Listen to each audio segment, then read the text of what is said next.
after being down in the fourth quarter. Nobody's ever come back to win from a 14-point deficit before. And the first Super Bowl to end in overtime. First Super Bowl in overtime, and it's the first time somebody has reversed the Jordan face, bro. That Jordan face was on Tom Brady, man. It was at least 3/4 done. I mean, you can't really put it on him until everything's done, but it was on him. Mm-hmm. Like, I've never seen the tide shift that fast on social media ever. You think the momentum changed in the game? Can we say that they cheated? Did they cheat at all? Because people are going to say, it was the deflate gate and it was the cameras and listen, man, they ain't do nothing wrong, huh? I mean, yeah, you can blame it on the Russians. You can say the Russians had something to do with the Patriots winning that game. Why not? Why not? I'm telling you, it was all a conspiracy, bro. Just watch. It's all a conspiracy. That's Donald Trump's favorite team. That's the only decision Donald Trump has gotten right since he's been in the White House, that the Patriots are going to beat the Falcons. He threatened Atlanta. He said, I'm going to send the feds in if y'all keep this up. He didn't say that. Let's talk about Trump now. What's going on with Trump now, Yee? Yes, Donald Trump actually did an interview with Bill O'Reilly, and this interview was everywhere. Here's what he had to say about Vladimir Putin from Russia.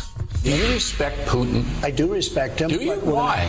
Well, I respect a lot of people, but that doesn't mean I'm going to get along with him. He's a leader of his country. Putin's a killer. A lot of killers. We got a lot of killers. Why, you think our country's so innocent? Oh, drop one of the clues bomb for Donald Trump telling the absolute truth. Donald Trump is okay with killers if it's the Russian president, but he calls everybody else a killer and wants to ban people from the country. No, you're missing the point. He said that America's full of killers too. Let's keep that. Let's just applaud him for telling the truth. Play that clip again. He told the truth about Putin. I do respect him. Do you? Why? Well, I respect a lot of people, but that doesn't mean I'm going to get along with him. He's a leader of his country. Putin's a killer. A lot of killers. We got a lot of killers. Why, you think our country's so innocent? That's right. America got plenty of blood on its hands, from the Native Americans to slavery to the Jim Crow South. I read something once that said the U.S. regime has killed 20 to 30 million people since World War II. So, yes, America got a lot of blood on its hands, too. Jeesh. Now, let's talk about the pimp you was talking about, Yee. All right. Well, and I just wanted to talk about the travel ban for a second, too, because a lot of people have questions about that. And Donald Trump was tweeting about it. He said, I just cannot believe a judge would put our country in such peril. And that is because the U.S. District Judge James Robart has put a nationwide hold on Trump's executive order barring citizens of 7 Muslim-majority countries from entering the United States for 90 days, or refugees for 120 days, and indefinitely if you're from Syria. Apple, Facebook, and 95 other corporations, some of the biggest tech firms in America, have joined a legal fight against Donald Trump and this travel ban that includes Twitter, Netflix, Uber, Amazon, Expedia, all of them. And that's because they said it's illegal. Basically, immigrants make many of the nation's greatest discoveries and create some of the country's most innovative and iconic companies. Yeah, I've been seeing a lot of nice little fine print if you pay attention lately. I forgot what I was looking at, but it said, I was looking at Periscope. Periscope says powered by immigrants, or founded by immigrants. Right. When you go on, when you log on. Okay, and then we were talking about Super Bowl, and there was a young woman that was on a flight. They said she was about 14 to 15 years old, on her way to Houston. She was on Alaska Airlines, and the flight attendant felt something was wrong instinctively, and it turns out that she was traveling with a pimp. She was only 14 or 15. She was with a well-dressed older man. It was a very stark contrast between the two of them. The flight attendant tried to engage them in conversation. Her name is Shelia Frederick, and the pimp would not let her speak. He spoke for her, so she left a note in the bathroom for the girl and said, do you need help? And the girl responded, yes, I need help.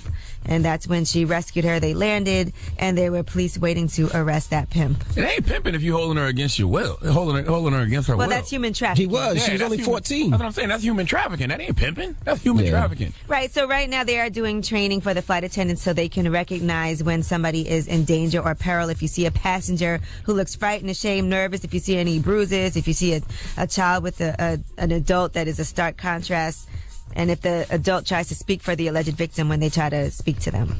Those are some telltale signs. Well, that was great that she got that girl off that plane. Mm-hmm. All right, well, that's front page news. Now, tell them why you're mad. 800-585-1051. Maybe you're upset your team didn't win. You wanted the Falcons to win. Maybe you lost a lot of money. There's a lot of people that lost a lot of money last night. Yeah, Atlanta, tell them why you're mad. Anybody from Atlanta want to call us up? Then now's your chance to vent. Get it off your chest. You really don't got much to say. Just you need to pay homage to the white man. Right. Pay homage to the white man this morning. 800-585-1051. And also, if you just want to talk about the Super Bowl, call us up. We'll put you on the air. All right, it's The Breakfast Club. Good morning. The Breakfast Club. The Breakfast Club, bitches. Hello, who's this? Hey, Malik Muhammad. Good morning, Envy. Good morning, brother. Assalamu alaikum, my brother. Wa alaikum salam wa rahmatullahi wa barakatuh. Good morning, Miss Yee. Good morning. How y'all doing? Charlamagne, you a Cowboys fan, Envy, Giants fan. You know how it is to be a champion, right? Yeah. You know why I'm mad? I'm a Broncos fan. You know why I'm mad? Because I live here in Atlanta, and too many of these fans did not understand that they were not going to win that game yesterday. It looked good in the first half. It looked good. And I can't even, excuse me, ma'am? In the first half, it looked good, though. Yeah, but the game is 4 quarters, man. That is true. You have to play the whole thing. So I'm at Waffle House, and I can't get nothing to eat because everybody's drunk and pissed. I mean, I was just enjoying the whole narrative of, Trump rooting for the Patriots and the Patriots representing white supremacy and Atlanta being the black city. Oh, my God. I like that narrative. That was fun. Hey, listen. They wasn't going to do it, man. It was too much against Atlanta. There were too many statistical odds. The Patriots were wearing white. Tom Brady had never lost to the Falcons. Blah, blah, blah. What? Yeah.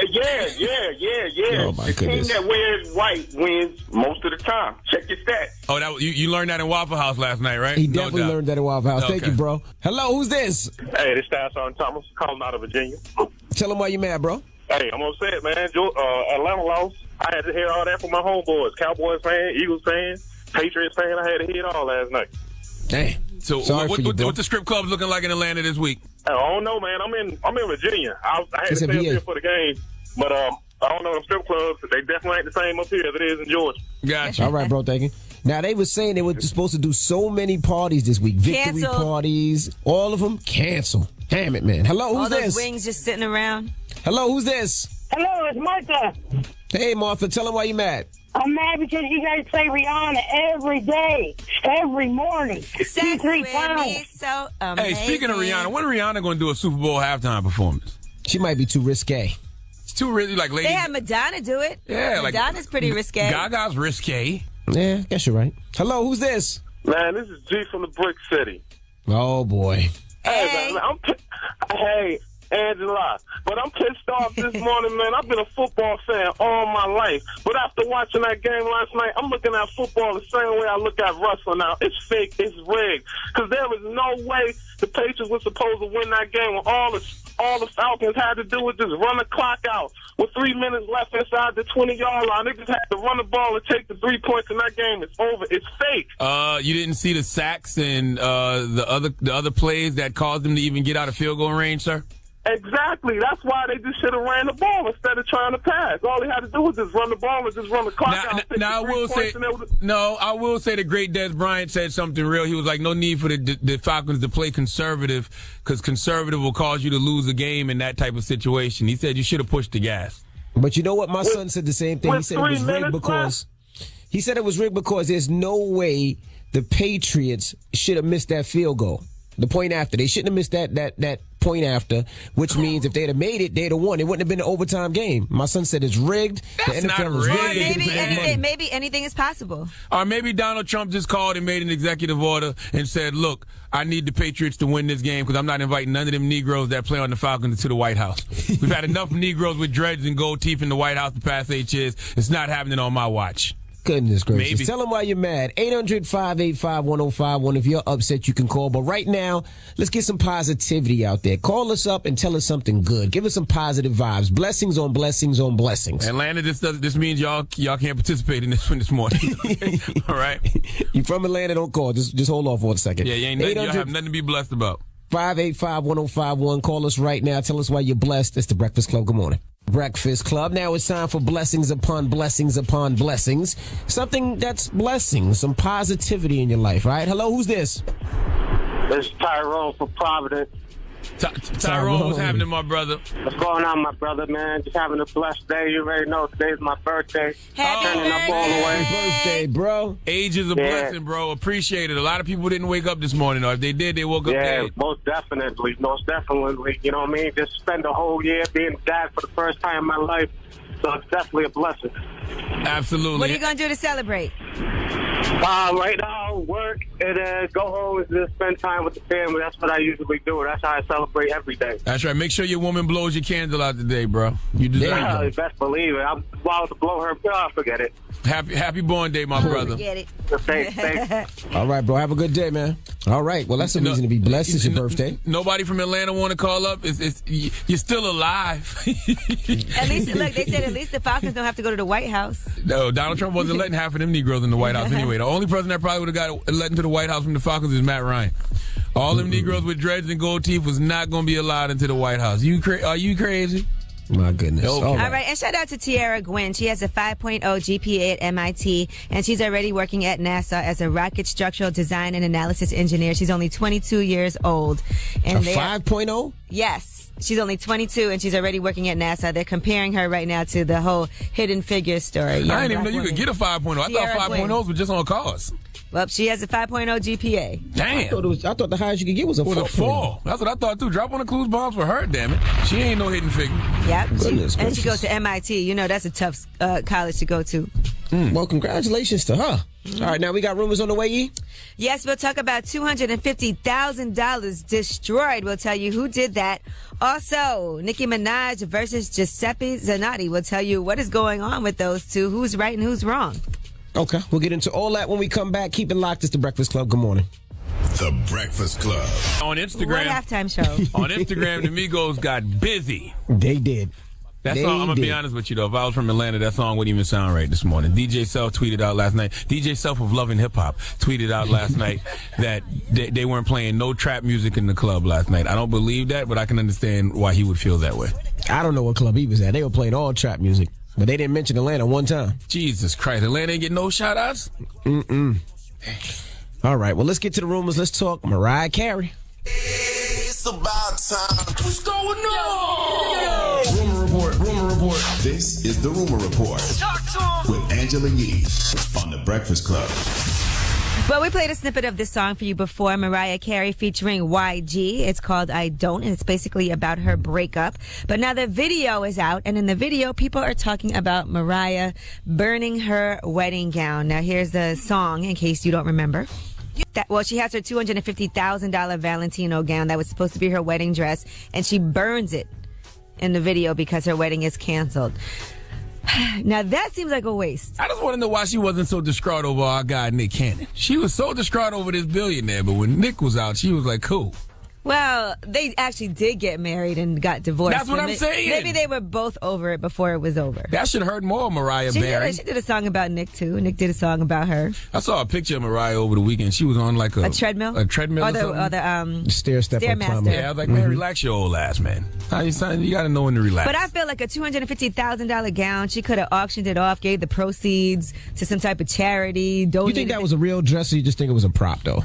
I don't know. I hope it was a prop. What about that little dookie shot she was giving us on that treadmill? But they're saying, according to the reports, it was the genuine $250,000 Valentino gown that she had planned to wear. Yeah, but see, like Mariah Carey's still pretty. You know what I'm saying? She's still beautiful, but still pretty. You have to be elegant. Hashtag you have to be elegant as you get older. You can't be on the treadmill giving people dookie shots like you a 19-year-old Instagram model. Yeah, it didn't look good. You know and then you seen J-Lo. You seen J-Lo's picture. J-Lo released a picture a couple days ago. Drop on the clues bomb for J-Lo. Now, J-Lo, that is just... Now, why is it okay for J-Lo and not for Mariah? J-Lo wasn't giving you a dookie shot. J-Lo looked good doing it. She was giving you like So you're just saying if Mariah looked good, it'd be okay? No. She forced J-Lo was giving you a classy... She was in the mirror. She just had on like a low cutoff shirt, like she just came from the gym. It was classy. It was grown. Mariah up there looking like she wanted to be in Starlets, bartending. All right. Now, Nicki Minaj was on Twitter, and she was upset about Giuseppe Zanotti. Apparently, Giuseppe has named sneakers after her, but they won't take her call. She tweeted out, "This is wonderful. Giuseppe seems to think it's okay to name his sneakers after me, but his PR says they won't take our call. I met Giuseppe Zanotti years ago, at which time he told me I inspired him to design a sneaker in my honor, wore them on the cover of Cosmo." Now, apparently, she found out that Giuseppe Zanotti was making capsule collections with other artists, including Jennifer Lopez, who we just talked about, and they would get a share of the profits, but Nicki hasn't gotten a penny. So she, I guess, was trying to reach out, talk about doing some work together. Then she said, "Just go on Google. You'll see all the different pairs he's named after me. Little black girl can inspire you, but ain't worth a collection, my N-word." Giuseppe Zanotti's a real person? Yeah. Giuseppe Zanotti. He's a Giuseppe designer. Zanotti. He's a shoe designer. Never heard of Then him. Everybody wears Giuseppe's. I mean, I knew the Giuseppe. I didn't know that was an actual person, though. So is Manolo Blahnik. So is Jimmy Choo. I know Manolo Rose. So is I know Christian Jimmy Louboutin. Jones. What are you talking about? I don't know these people. I know Jimmy Jones. Stupid. All right, now at the end of it all, she tweeted out to Giuseppe, "Run me my check. Giuseppe, what's good? I got time today. Barb's trend this because he gonna learn today that racism and disrespect won't be tolerated."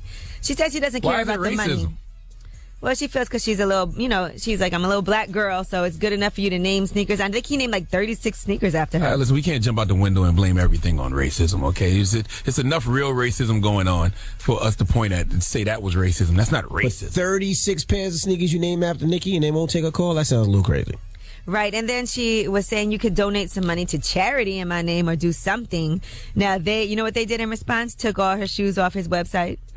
And then after that happened, she said women are always shamed by others when speaking up in the workplace. That's why women continue to earn less. Jada spoke up and Oscars made a change. Scarlett spoke up on her pay versus her male co-stars and was shamed by other women as well. Wake up.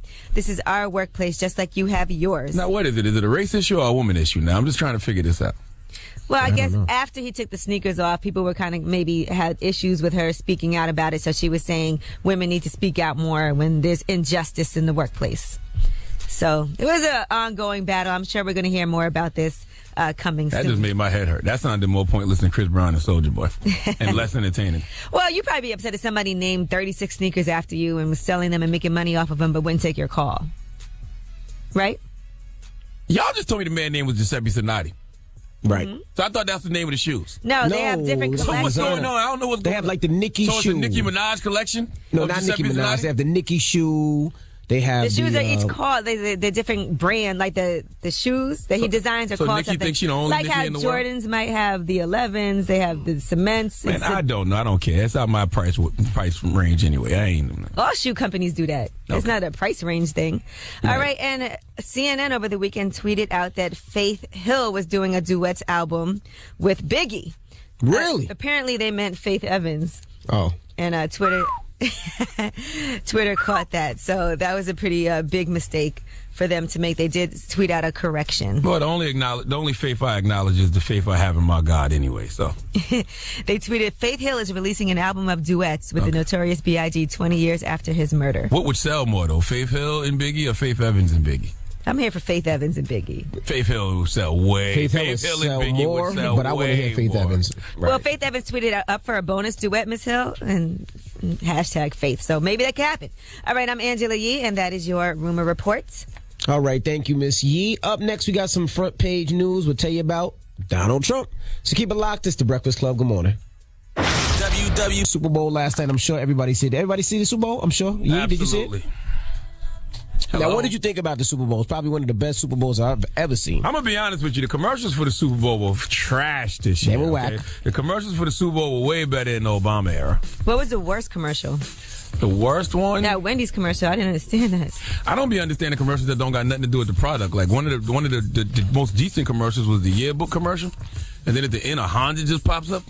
I was ready to buy a yearbook. The Snoop Dogg commercial was dope. What about Dogg, Justin Martha Bieber? Stewart.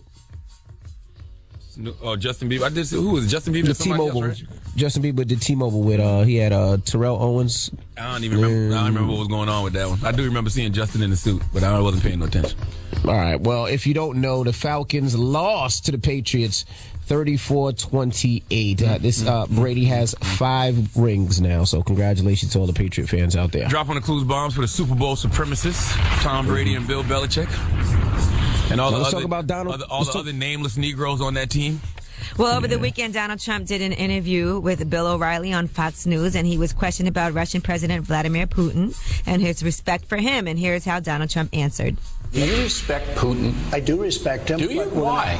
Well, I respect a lot of people, but that doesn't mean I'm going to get along with him. He's a leader of his country. Putin's a killer. A lot of killers. We got a lot of killers. Why, you think our country's so innocent? Drop on the clues bomb for Donald Trump telling the truth, acting like America don't got a lot of blood on his hands, like they didn't kill all the Native Americans and slavery and Jim Crow, the Jim Crow South. Come on now. So Donald Trump's okay with some killers, just not others. He's accusing other people of being killers, and he wants to ban them, but he's fine to be cool with somebody else. I just think he's telling America also, too, like, let's not be hypocrites here. Okay? He should follow his own advice then. Listen, I read something once that said the U.S. regime has killed 20 to 30 million people since World War II. America has a lot of blood on his hands as well. All right, and speaking of Donald Trump, let's talk about this travel ban that he's upset that right now there's a nationwide hold on his executive order that's barring citizens of 7 Muslim-majority countries from entering the U.S., and the judge has said, hey, that's illegal. It's not going to happen. So while they are going back and forth in this legal battle, people are allowed to come into the country. So people are trying to take advantage of that right now and get here. Apple, Facebook, Netflix, Twitter, Uber. There's 97 big tech firms that have stepped into this legal fight as well. 97 companies total. And they're saying that this ban is illegal. Of course, a lot of things that happen in this country were built on the backs of immigrants. So wow. There you have it. All right, now we got time to do the pimp story. If you would like. Yes, play the flight attendant story. Yeah, so a young girl was 14 or 15 years old. She was traveling for Super Bowl weekend, and apparently she was with her pimp. Now, the reason why the flight attendant could spot this was because every time she tried to speak to the young girl, she looked scared, she was frightened. The older man, who was very well dressed, would not let her speak. There was a stark contrast between the two of them. And she did write a note and left it in one of the bathrooms asking if the girl needed help, and the girl wrote on the back of the note, "I need help." That's when the plane landed and police were waiting in the terminal to arrest him. So right now they are actually training a lot of these flight attendants to spot human trafficking victims. They said you can tell if somebody looks frightened, ashamed, or nervous. People traveling with someone who doesn't appear to be a parent or a relative, and children or adults who appear bruised or battered. They're also taught to notice if someone insists on speaking for the alleged victim, doesn't let them out of their sight, or becomes defensive when questioned, and the victim sometimes might appear drugged. Wow. Yeah, by the way, that's not pimping. That's straight up human trafficking. Right. That ain't, if you taking a girl against her will, that is human trafficking. That ain't pimping. All right. Well, that's front page news. Now, 800-585-1051. Quick question. Who let the country down more? Hillary Clinton or the Atlanta Falcons? I'm going to tell you why this is a great question, okay? Atlanta is one of the top 10 blackest cities in America. It's one of the gayest cities in America. They represent a couple of great marginalized groups, and they was going up against the Super Bowl supremacists, Donald Trump's friends, okay? Tom Brady and Bill Belichick. Like, that was supposed to be a symbolic victory for the marginalized and oppressed, okay? Yeah, but Hillary Clinton, too. Hillary Clinton was riding with the women. This was going to be the first woman president. I mean, it was supposed to be as big as possible. It was supposed to be an easy layup. Bro, nobody ever thought Donald Trump was going to win. I see the comparisons, bro. I see exactly what you're saying. I get it. I'm with you on this one. We're seeing eye to eye. Okay. All right. Well, 800-585-1051. Who let the country down more? Hillary Clinton or the Atlanta Falcons? Call us now. Yes. It's the Breakfast Club. Good morning. Breakfast Club. Now we're asking this morning, welcome back to the work week, who let us down more, Hillary Clinton or the Atlanta Falcons? That is the question. Okay, I'm going to say I understand totally where you're going with this Atlanta thing. Atlanta has been historically one of the blackest cities in America, historically one of the gayest cities in America. So they represent these marginalized groups, and they was going up against those Super Bowl supremacists, Donald Trump's friends, Tom Brady and Bill Belichick. But I will say Hillary let us down more simply because I didn't think Donald Trump had a chance in hell of becoming president of the United States of America. I actually picked the Patriots to win. But when the Falcons were up, I was enjoying the online narrative of them beating white supremacy. Yeah. See, but since Hillary Clinton lost, this is all we had. The Atlanta Falcons that's what we had. The Atlanta Falcons, of course, Atlanta represents a huge gay community, a huge black community. Yep. That was our get back. Yeah, that was going to be the symbol. That was going to be the symbol of, okay, you know what? We can beat white supremacy. Right. That's what this was supposed to represent. That's what an Atlanta Falcons victory was going to represent. We can beat white supremacy. Yeah, what do you think? I mean, I don't look at Hillary Clinton as letting us down. She wasn't a popular vote. It was the Electoral College that let us down. The Atlanta Falcons won the popular vote, too. So it was not because of that they lost. But anyway, so I would have to say the Atlanta Falcons let us down more. Damn, for real? A lot of similarities, though. All right, well, let's go to the phone lines. Hello, who's this? Hey, this is Tom from Jersey. Hey, who let us down more, Hillary Clinton or the Atlanta Falcons? Atlanta Falcons. definitely. You ain't vote anyway. I'm sorry, yeah, I did vote. Trust me, I did. Okay. And it wasn't for Trump. Sorry. All right, thank you. Hello, who's this? Hey, this is Justin. Hey, what's up, bro? Who let us down more, Hillary Clinton or the Atlanta Falcons? Atlanta Falcons, but I already know, man, Trump boy was going to win. I seen Mike Pence at the game. He pretty much made that call. It's like, hey, make my boy be there. And, the most whitest team inside there, he ain't wanted a bunch of N-words be up in there. Oh, yeah. Mike Pence also said, I'm going to tell y'all something, Falcons. Y'all keep scoring touchdowns. I'm coming to Atlanta to do conversion shock therapy on all the games. Okay, thank you.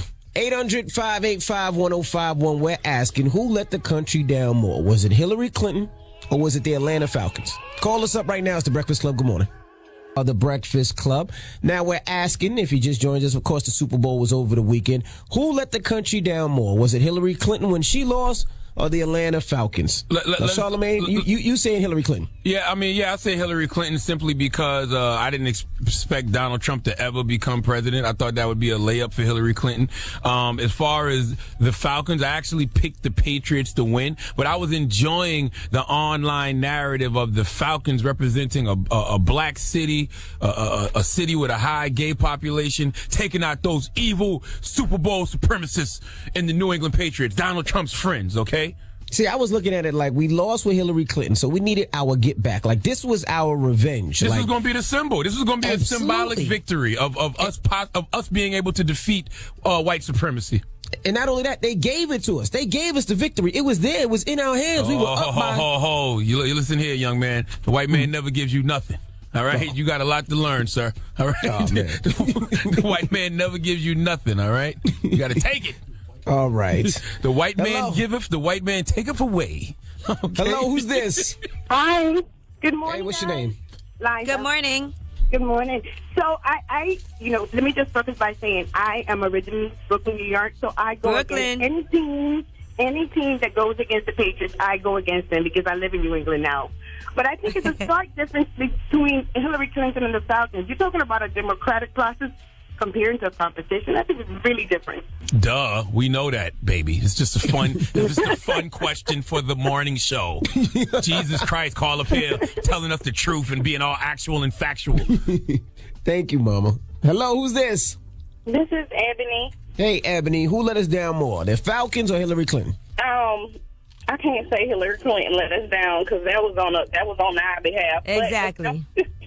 The Falcons did let all their fans down. I won so much money last night, and I had an upset boyfriend with me last night. Your boyfriend bet on the Falcons? No, he didn't bet on them, but he hates Tom Brady. And I'm a Gronkowski fan, and even though he didn't get to play, I still put money on the game. And he hates Tom Brady. So last night he was in a pissy mood, and he didn't even cuddle with me or anything last night. But I blew it up in his face. Yeah, because he can't believe that you would root for those Super Bowl supremacists like that. Well, congratulations to you. All right, Mama. Hello, who's this? This is Bruce from Chicago. Hey, what's up, bro? Who let us down more, Hillary Clinton or the Atlanta Falcons? Atlanta Falcons. And the reason why is when you look at them as a franchise and as a city, they only have like one championship. So they had the high-powered offense. They had the momentum. And they were up by 25 points. I mean, you let down the entire sports world last night. Real talk. Yeah. That's all right, thank you, bro. Yeah. So now what's the moral of the story, guys? The moral of the story is simple. Starting strong is good, but finishing strong is epic. And that's why we got us an epic Super Bowl last night, because the New England Patriots finished strong, even though the Falcons started strong. All right. Yes. Now, we got some rumors on the way. Yes, find out who had to wipe their Twitter account nearly clean after tweeting, "White is right, black girls are so overrated." All right. And also, don't forget, Trayvon Martin's parents will be joining us next hour. Yesterday was his birthday. So they have a new book that they're about to release. And we're going to talk to them next hour. So don't go anywhere. It's The Breakfast Club. Good morning.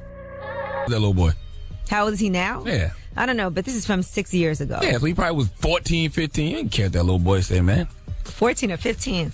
Well, I don't know how old he was when he tweeted that, but I guess now all you can do is say, I was young and I said some stupid things and tweeted out some things that I didn't mean when I was younger. But right. Twitter is the devil, and that's why I always tell people, be careful what you write, be careful what you put out there, because these things always somehow manage to come back, right? And that's for everybody now that's out there tweeting recklessly. All right, Robin Thicke and Paula Patton, they have called a temporary truce. It's pretty bad, their whole child custody war. Now, Robin Thicke has been able to see their son, Julian, again. He's 6 years old, and he actually took him to Kids World in L.A.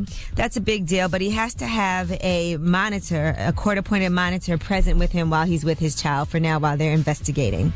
So the monitor was there with Robin Thicke while he took his son out. Paula still wants to make sure the monitor got to be there all the time? Well, for no now, matter what I do with my son? For now, while they're working it out with the courts, until they figure out what's going on and whether or not he's being physically abusive, that's the situation that she's worked out for him to see his son. So I wonder how he disciplines his son now if his son acts up.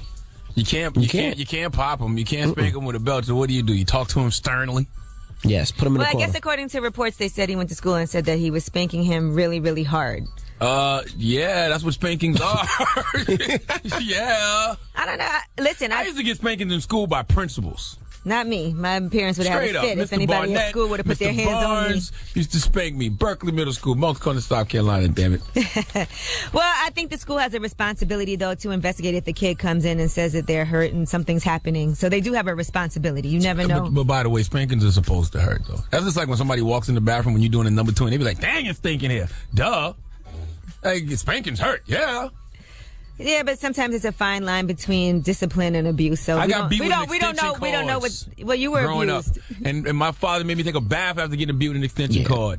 Okay? You were abused, but there is a fine line. But who judges that line, though? Well, that's what they're investigating now. So who knows what's going to come out of this? Maybe everything's going to be fine. Maybe it's not. A punk ass kid never had to pick a switch. All right, Big Sean, his album I Decided came out, and everybody's talking about the track with Eminem on it called No Favors. A lot of reactions to that, including Ann Coulter has responded. Now, here's what she responded to. Well, I think it's unfortunate. No, the actual song. Yes, thank you. Lamp poster with the lamppost, door handle, shutter, so on and so forth. I had to look up the lyrics on Genius.com. People are still shocked by Eminem's lyrics in 2017. Now here's what Ann Coulter had to say in response. Well, I think it's unfortunate that the left, from Berkeley to Eminem with his rap songs, has normalized violence against women, as Eminem has done. He talks about effing women with an umbrella until the bleep comes out. His homophobia and his misogyny is quite well known. It's one thing in just, some idiot who's, by the way, no longer a kid. But now we're seeing it, play out with professors at Berkeley and the head of the Berkeley police. I don't get it. People are really still getting upset over Eminem lyrics in 2017. They were also upset that he said Trump's a bitch, or people were talking about that. Eminem is the original Donald Trump. Eminem is the original white man that was saying whatever he want about whoever he want and getting away with it and profited off it. And now Trump is president because of the same type of energy. Did you listen to Big Sean's album? Absolutely. I actually really like Big Sean's album. Big Sean got 3 records on there that I've been playing over and over. The Light, Sacrifice, and Bigger Than Me. Drop one of Clues Bombs for Big Sean. Really, those 3 records are incredible. Is that the one with Jeremiah on it? The Light and Jeremiah's on The Light. The Migos are on Sacrifice. All right, I'm Angela Yee, and that is your rumor report. All right, thank you, Miss Yee. Now, Charlamagne. Yes. Who you giving that donkey to? Oh, I need the Atlanta Falcons to come to the front of the congregation. Oh, boy. We'd like to have a word with them. All of them? All of them. They a team, right? All right. The Falcons. Well, all of them. As a team, organization, record label, family, and crew. All need to come to the front of the congregation. Okay. All right. We'll get into that donkey today next. Keep it locked. It's the Breakfast Club. Good morning. I'm a Democrat, so being donkey of the day is a little bit of a mixed one. So like a donkey. Yeehaw. Okay. Donkey of the day. The Breakfast Club, bitches. Now, I've been called a lot in my 23 years, but donkey of the day is a new one. Donkey of the day for Monday, February 6th goes to the Atlanta Falcons. Not for any particular reason other than the fact they blew a 25-point lead in the Super Bowl. Oh, if you haven't heard, the Atlanta Falcons were up 21-3 at the half. At one point, it was 28-3 in the third quarter. Headed into the fourth, it was 28-9.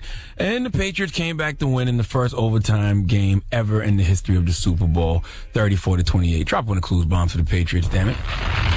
Now, let me tell you the social media narrative of this game. Atlanta, one of the top 10 blackest cities in America, historically one of the gayest cities in America. So this city repping these marginalized groups was up against those elitists, Super Bowl supremacists.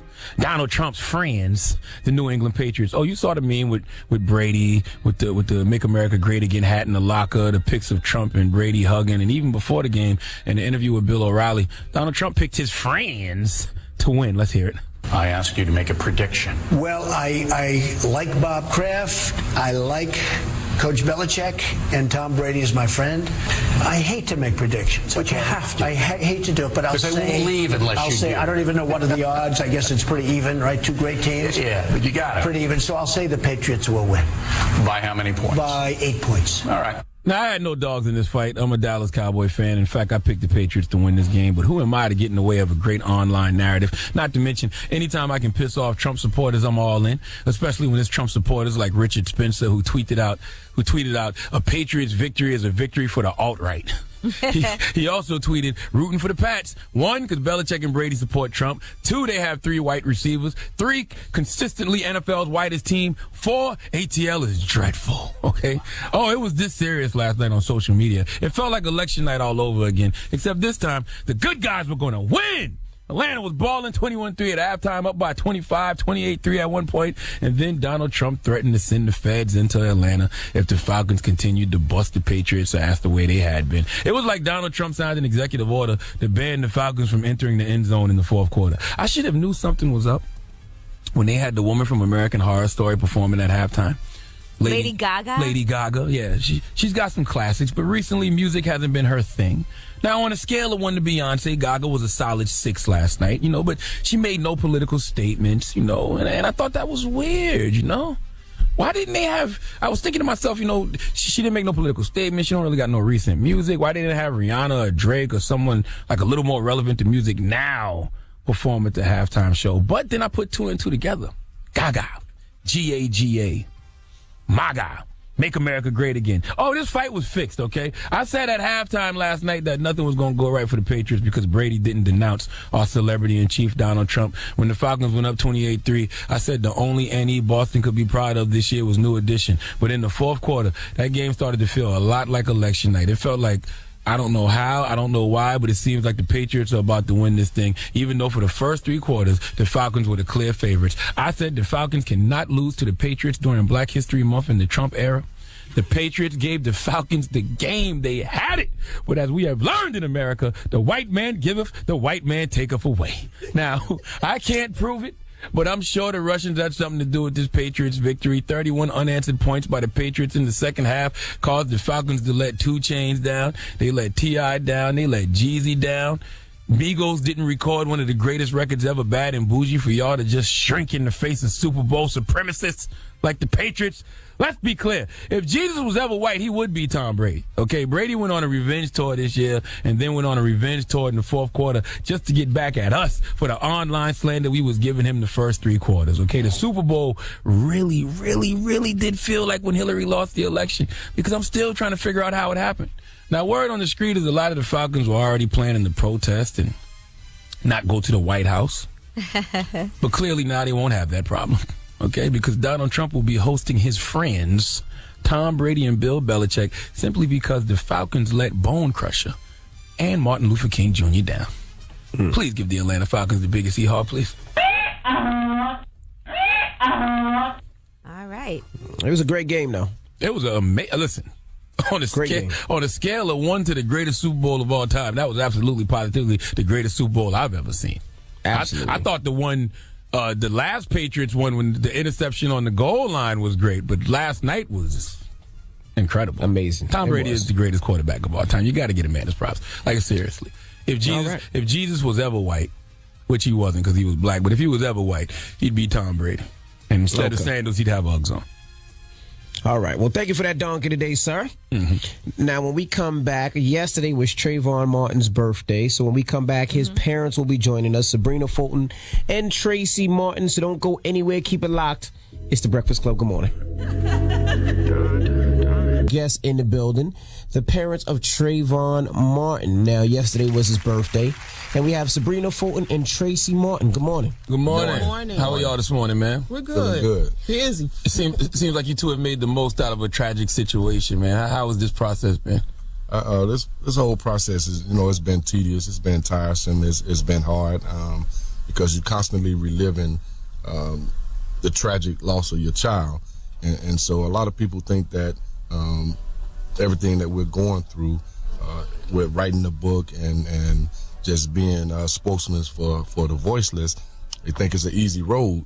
But you know, every day you wake up with that burden that your child is not here, and that you know he's not here because of a senseless act, a cowardless act of violence. And so it's a tough road, but we know that this is something that we have to do, not only to uphold his legacy, but to ensure that other families get due just. And for those who don't know, and I hate to say this because everybody should know this story, can you briefly explain what happened to Trayvon Martin as he was... he got murdered by a sick bastard. That's right. That's what George happened. Zimmerman, who we keep on seeing in the news doing other things that are absolutely disgusting, that should make everybody feel like, I can't believe that he wasn't convicted of this crime. But we've all heard the 911 audio calls. We've heard all of that, and I think a lot of us were not just enraged, but also, how could he not have been convicted based on the evidence?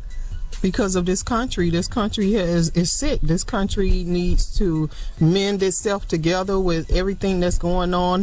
Clearly, he was unarmed at 17, and the person that shot and killed him was 28 with a loaded gun. Stalking him because they told him, he got out of his car and started following him. Started following Trayvon Martin, even though on the phone on 911 they said, you know, don't pursue him. Don't follow him, and he was just following him and harassing your son. Absolutely. Yeah, and the part that really get me with the judicial system is the fact that you taking a guy's word who's saying that he was fearing for his life, but I just can't get over the fact that you fearing for your life, but you have a loaded 9mm and you get out your car. And you're following. If you fearing for your life, you're going to stay in your car and you get the hell out of Dodge. Exactly. Is it difficult watching George Zimmerman out here profiting off your son's murder? Like doing the autograph signings, and I think it was like a celebrity boxing match that he was auctioning off. And I was real disappointed with when I found out that DMX wanted to do the celebrity box off with him. You know what I'm saying? Because how can you consider yourself a celebrity and you just took a life of a 17-year-old? I think DMX just wanted to beat the shit out of him. But I just think, man, it was just, you know, don't bring attention to it. Yeah, don't bring attention to it. Now, Tracy, as a man, our only job is to protect and provide. As a father, I would never want to go through what you went through. How do you wake up every morning not wanting to kill George Zimmerman? I don't, man. I mean, for me to sit here and say that I don't have hatred in my heart, for me to sit here and say that I don't have that feeling to want to do something, I would be less than a father. And you know, I wake up with it, man. I know that we have other kids to live for. My son's gone, and there's really nothing I can do to bring him back. But you know, I got other kids to live for, man. We got Javaris, you know, I got other kids that I have to be there for, and so I think I just thought that the best thing that I could do was just to go out and fight for justice and continue to uphold Trayvon's name. Now, people talk about forgiveness all the time, and that, you know, God would want you to forgive, and up here we talk about it. I think Charlamagne and I said that certain things I just can't forgive. My heart not this situation. He says, you know, you should forgive. Well, forgiveness is more for yourself, to take that burden off of the heavy weight that's on you. It's not to say, oh, this person is a good person or anything like that. It's more for you to be able to move on with your life. Did y'all ever see yourself forgiving him at all? Yeah, I want both of y'all to answer that. Okay, I know that we supposed to get to that point at some point. We supposed to get there, but that comes through healing. That comes through just forgiving the person for what they've done, and we're not there yet. Definitely not there yet. Man, I know I'm nowhere near that threshold, man. I just, you know, because it was just so much taken away from me. It was just, you know, this is something that we had invested 17 years in, and all of a sudden it's gone. And so just to be at that point where I say, yeah, I can forgive you. No, I can't. What do you tell your other kids now when they move around in the streets, or when they're walking around, or when they go out? Man, it's like Javaris, man. You know, we real protective of him. You know, it's like every time he leave the room, you know, we watching to see when he coming back through the door. With my other kids, man, it's the same thing. You know, it's just you try to be more protective of him. Right.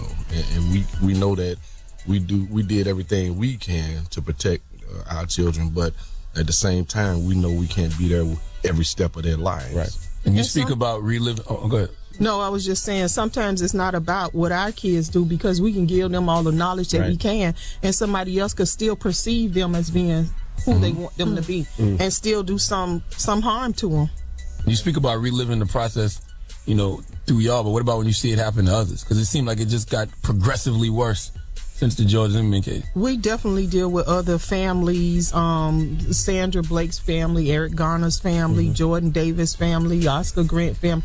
We're connected with those families, and we just try to lift each other up so that we can start healing, and we can start healing other people. We've seen you also campaigning for Hillary Clinton. It must be disappointing now to see our new president as Donald Trump and his whole take on police and how we need to be more cooperative with the police and not protest against that. What's your take on having Donald Trump as president? And I know you have to feel like you have a lot of work to do now. Absolutely, and it can't stop. It can't stop. It was a disappointment, to say the least, that Hillary Clinton didn't win. It felt like all of us lost. It really did. And the moms were there election night. We were here in New York, and it was just an upset. It was just an upset, and we had a hard time dealing with it. But we know, we got to regroup and get it together, because we got a lot of work to do. Now, what made you stand by Hillary in the first place? Because people always say that black people were so just blind loyal to the Democrats. What made you stand next to Hillary? Well, Hillary was the only presidential candidate that reached out to the families. She reached out to the mothers. Nobody else said,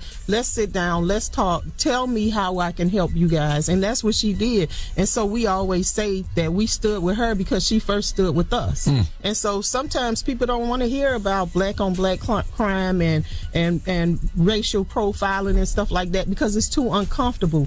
She stepped out and she said, listen, I'm going to take on these uncomfortable subjects. And then other presidential candidates wanted to chime in.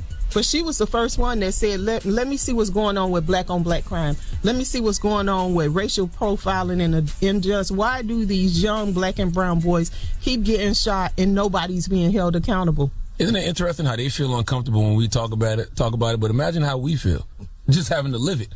It's tough, man. And nobody want to talk about racism in this country, but we've been talking about it for years. All right, we got more with Sabrina Fulton and Tracy Martin, Trayvon Martin's parents. When we come back, keep it locked. It's the Breakfast Club. We are the Breakfast Club.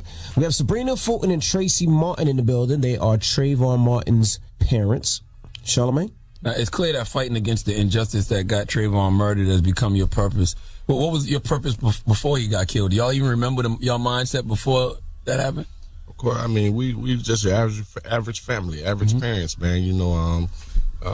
I'm involved with youth sports. We always been around kids trying to enhance their lives, and I'm still involved with it.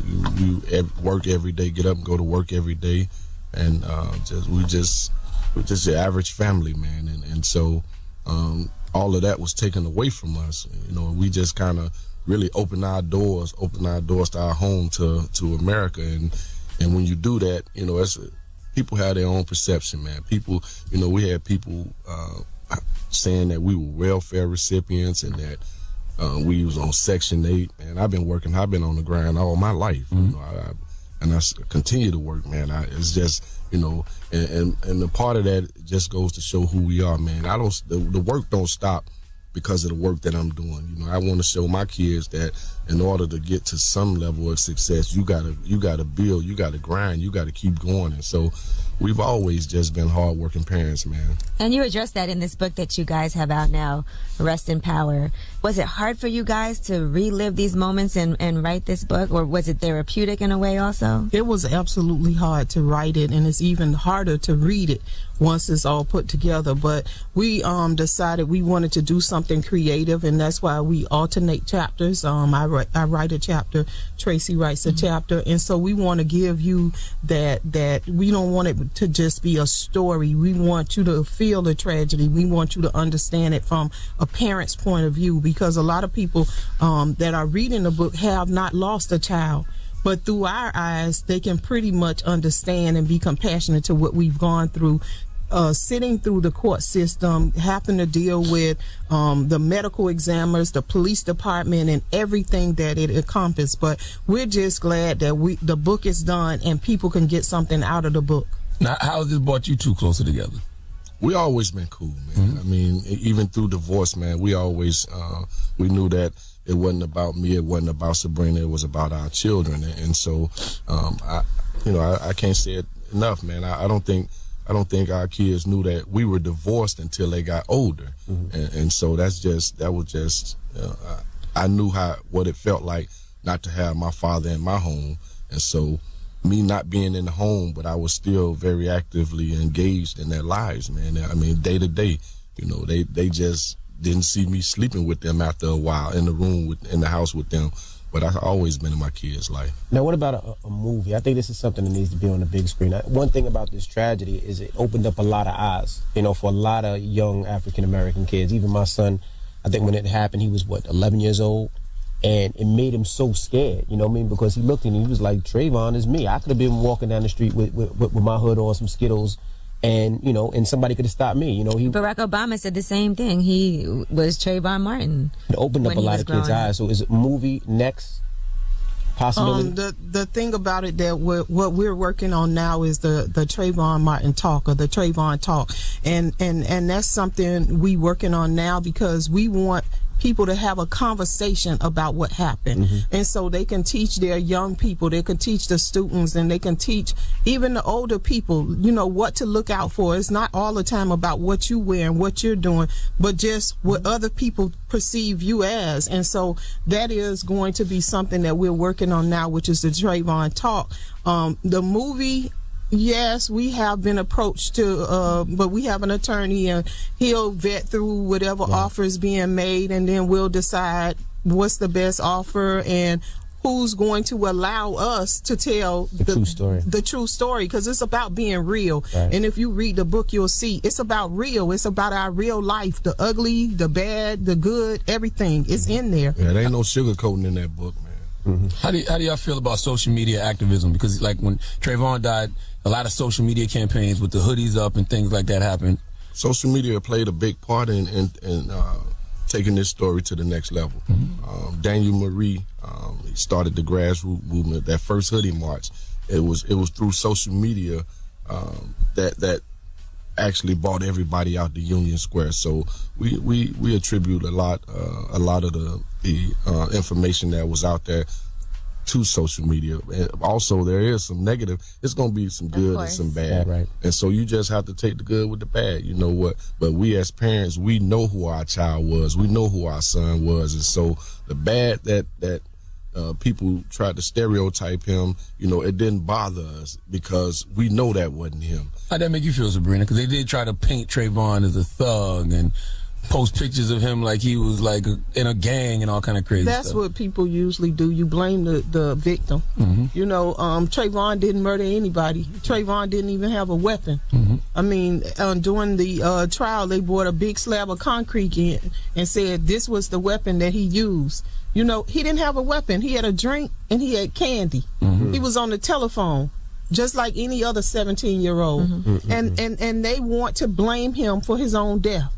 So it's not something wrong with Trayvon or his parents. It's something wrong with the person that's shooting and killing our young black and brown boys, and they go home and sleep in their bed. And I think everybody can see there is something wrong with him because of everything that's been happening with him. Definitely. That's where the problem lies. Since then, now it's powerful to see you in Beyonce's Lemonade also. How did that hookup happen?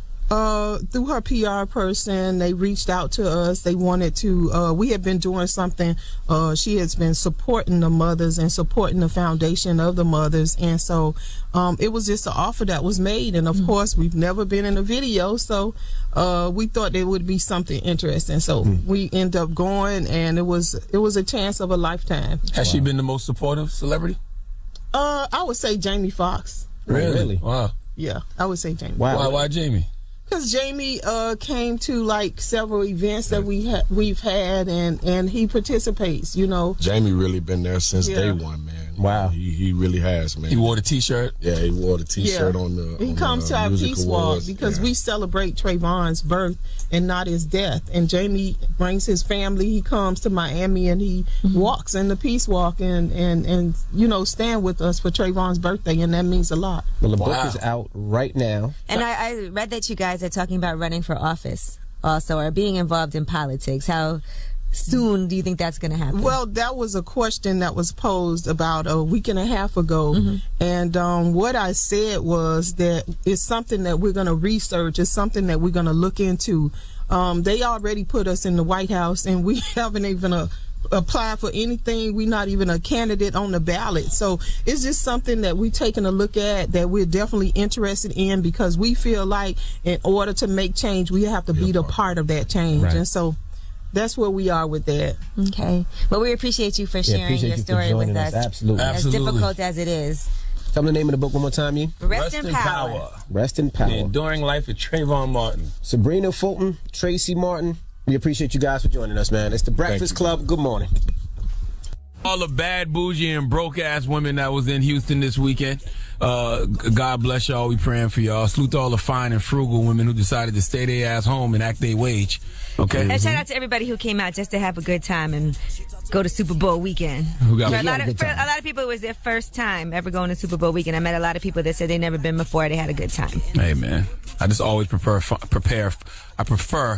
and frugal over bad and bougie any day. Okay. All right, well, let's get to the rumors. Let's talk Meek Millie. This is the Rumor Report with Angela Yee on the Breakfast Club. So listen up. Well, there are a lot of jokes after Nicki Minaj's house got robbed, and people were trying to act like Meek Mill was behind it. Well, here is what Meek Mill said to TMZ. Do it look like I rob people? No, sir. I got about 450 on my neck, about 80 on the wrist. It look like I rob people? Have you talked to Nicki since the robbery? You asking too many questions about my personal life. Well, actually, Meek Mill, your skin is black, so yes, it does look like you rob people. In fact, how am I supposed to know you didn't steal that jewelry you're wearing, huh? You have a receipt? Well, I guess he's trying to say, I got money. I don't need to rob anybody. And nobody ever said Meek did it. People were making jokes. Members of the Dream Chasers, but not Meek himself. Well, Meek was out right and about in Houston over the weekend, too. I know you ran into him, Envy. Yeah, I seen him. You said I seen him in the mall, actually. And I know he was there was a Grand Hustle dinner as well. I know he was at the Grand Hustle dinner, but I got there really late, so I kind of missed a lot of that. But I walked in right on time for T.I. giving a toast to Trey the Truth. He is now the vice president of Grand Hustle, so congratulations. Drop on the clues bombs for Trey the Truth. Real solid guy, solid individual right there. All right, and Beyonce, she is still planning to play at Coachella, even though she's pregnant with twins. At Coachella, they didn't know that she was pregnant, but she has no intention of canceling, and she already has 2 other big artists who are going to join her on stage. We don't know who these 2 artists are yet, but she's already made housing arrangements for those guests. One of the performers is from the Rock Nation roster. The other is from a different label, but very close to Beyonce. Who could that be? If you had to guess. Rihanna and, I don't know. Close to Beyonce, but on another label. Well, by April, when the Coachella happens, she'll likely be in her 3rd trimester. So that should be interesting how she's going to perform with those twins. Yeah, so please, no complaints, because I can already see people complaining. Beyonce wasn't dancing. She wasn't like she's pregnant with twins in the 3rd trimester. Relax, guys and girls that are going to Coachella. All right, Bobby Shmurda, he was transferred to a new prison. Apparently, there was an attempt on his life last month. Really? Somebody tried to stab him in prison about a month ago, according to Alan Duane, who was a spokesman for the family. But he felt them coming up on him, and he got out of the way of the attack. Now, according to his spokesperson, he said these people are lowlives. They think they can score brownie points if they get a star. They're also saying that Bobby Shmurda has to serve 2 sentences simultaneously after a failed attempt to get a shank into Rikers Island. So right now he's at Clinton Correctional Facility. They should dismiss that trying to get a shank in Rikers Island, because clearly he needs it. Right, yeah, somebody tried to kill him. Trying to save his life. Exactly. Like who? Well, it's going to be concurrent, so I guess it's not any more added time. It's just going to go at the same time as his sentence that he has right now. Now, where he's at now is dubbed Little Siberia. It's very far away. It's remote, low temperatures. It's north of New York State, and they said that's where other people have gone to prison before, like Tupac, ODB, and Mano. So, and Lucky Luciano went to jail there as well. All right, just giving you an update on what's going on with Bobby Shmurda. Okay. And let's discuss Lady Gaga. Did y'all enjoy that halftime show? On a scale of 1 to Beyonce, I give it a solid 6.5, maybe a 7. It was all right. I enjoyed it. I thought it was okay. Well, you were wondering what's going on with her music. She is going to do a follow-up to her album, and they said it's going to be she's going to be doing that. And I saw the Airbnb she stayed at. Did you guys see the pictures of where she was staying? $10,000 a night. But of course, she got it for free. Yeah, that was dope. She also was in a Tiffany commercial at the during the Super Bowl. It's the first time Tiffany's has ever advertised. I was just reading an article about Tiffany's today and how they're losing a lot of money, and part of it is because their main store, their flagship store, is right by where Trump lives in New York, and all that extra security is deterring people from going in that area, and that's where they get 10% of their sales. So sales have dropped tremendously. Yeah, traffic is crazy. What about the Gucci store? The Gucci store right there, too. Yep, a lot of stores are losing business. There's even smaller stores that have gone out of business just because they have no customers because people can't make it over there. Right. Just always remember, too, Gaga, G-A-G-A, MAGA, Make America Great Again. It was all a conspiracy last night, people. Trust me. All right, well, if you're a fan of Lady Gaga, she is about to go on tour now also. So that, I guess, halftime show is what set everything off. I'm Angela Yee, and that's your Rumor Report. All right, thank you, Miss Yee. Now, I thought I was going to have to come to work and do an Atlanta mix. Why did you think that? So now you're going to do a Boston mix. I thought the Falcons were going to win. Oh, okay. But it doesn't look like I have to do that. So you decided that last night at halftime that you were going to do an Atlanta mix? Absolutely. Halftime, I was like, let me get my Atlanta records ready. And then third quarter, fourth quarter, I'm like, oh, wait, I don't have to do an Atlanta mix. Hey, by the way, I don't like seeing Jermaine Dupri with Atlanta Falcons gear on. Jermaine Dupri claims to be a diehard Dallas Cowboys fan. If you're a Cowboys fan, you cannot root for another team. He had the jersey on. He had the hat on last night. Like, I'm from South Carolina, but when the Panthers went to the Super Bowl, I didn't have on no Carolina Panthers gear. I ain't all of a sudden start repping the Panthers.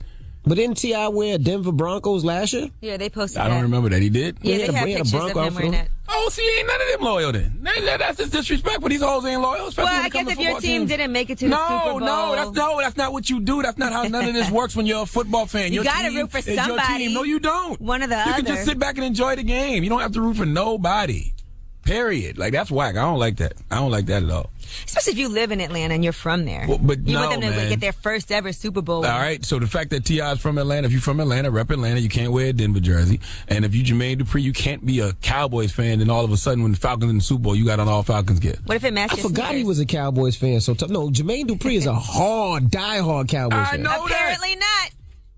I root for a good game. That's it. When my team ain't in there. That's it. Wow. That's every. All right. Well, the People's Choice Mix is up next. You want to hear something? Follow me on Instagram. Get your request in 800-585-1051. It's The Breakfast Club. Good morning. WWPR FM HD1.